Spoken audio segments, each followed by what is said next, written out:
স্বাগতম আপনাকে ইটারনাল বেদার এই জ্ঞান যাত্রায়। বেদ কি? জ্ঞানার্থক বিদ ধাতুর উত্তর অচ প্রত্যয় যোগে বেদ শব্দ নিষ্পন্ন। বেদ কথাটির অর্থ জ্ঞান, অতীন্দ্রিয় পরম জ্ঞান যে শাস্ত্র থেকে লাভ করা যায় তাকেই বেদ বলা হয়। বেদ নিত্য, অভ্রান্ত, স্বতঃসিদ্ধ, সনাতন ও অপৌরুষে। বেদের ব্যাখ্যা। বেদ কেবল ধার্মিক গ্রন্থ নয়, এই বেদেই লুকিয়ে আছে সৃষ্টির রহস্য, জীবন নির্বাহ করার সিদ্ধান্ত, ব্রহ্মাণ্ডের নিয়ম। এই ভিডিওর মাধ্যমে জানবেন বেদের বৈজ্ঞানিক, ধার্মিক এবং দার্শনিক মহত্বগুলি। এই ভিডিও কেবল বেদ সম্পর্কে জানার জন্য নয়, বরং আপনার মধ্যেকার আধ্যাত্মিক শক্তিকেও জাগাতে সাহায্য করবে। সনাতন ধর্মের আধার হল বেদ। বেদকে অপৌরুষেয় বলা হয়, অর্থাৎ এটি কোনো মানুষের দ্বারা সৃষ্টি হয়। বেদের গঠন। পরম ব্রহ্মের নিঃশ্বাস রূপে বেদ সপ্রকাশ।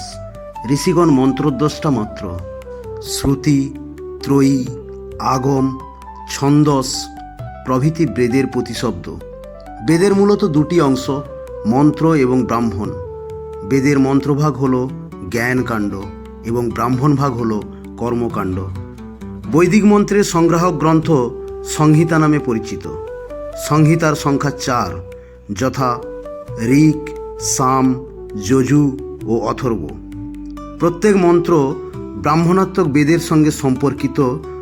আরও 2 ধরনের গ্রন্থ আছে, যথা আরণ্যক ও উপনিষদ। বৈদিক সাহিত্যের অন্তর্গত আরও 1 শ্রেণীর গ্রন্থ আছে যেগুলিকে বেদাঙ্গ বলা হয়। বেদাঙ্গ সংখ্যায় 6টি: শিক্ষা, কল্প, ব্যাকরণ, ছন্দ, নিরুক্ত ও জ্যোতিষ। বেদের অর্থ সঠিকভাবে বোঝার জন্য বেদাঙ্গের জ্ঞান অপরিহার্য। বেদ অনাদি কেন? অনেকের মনে হতে পারে বেদ একখানি পুস্তক কিভাবে অনাদি ও অনন্ত হয়, ইহা হাস্যকর। কিন্তু বেদ কোনো পুস্তক বিশেষ বোঝায় না। ভিন্ন ভিন্ন ব্যক্তি বিভিন্ন সময়ে যে আধ্যাত্মিক সত্যসমূহ আবিষ্কার করিয়াছেন, বেদ সেই সকলের সঞ্চিত ভাণ্ডার স্বরূপ। আবিষ্কার হওয়ার আগেও মাধ্যাকর্ষণের নিয়মাবলী যেমন সর্বত্র বিদ্যমান ছিল এবং সমগ্র মনুষ্য সমাজ ভুলে গেলেও যেমন সেগুলি বিদ্যমান থাকবে, তেমনি আধ্যাত্মিক জগতের নিয়মাবলীও একই রকম। আত্মার সঙ্গে আত্মার যে নৈতিক ও আধ্যাত্মিক সম্বন্ধ, প্রত্যেক জীবাত্মার সঙ্গে সকলের পিতাস্বরূপ পরমাত্মার যে দিব্য সম্পর্ক, আবিষ্কার হওয়ার আগেও সেগুলি ছিল এবং সবাই ভুলে গেলেও সেগুলি থাকবে। এই আধ্যাত্মিক সত্যগুলির আবিষ্কারক গণের নাম ঋষি। কর্মকাণ্ড থেকে জ্ঞানকাণ্ড।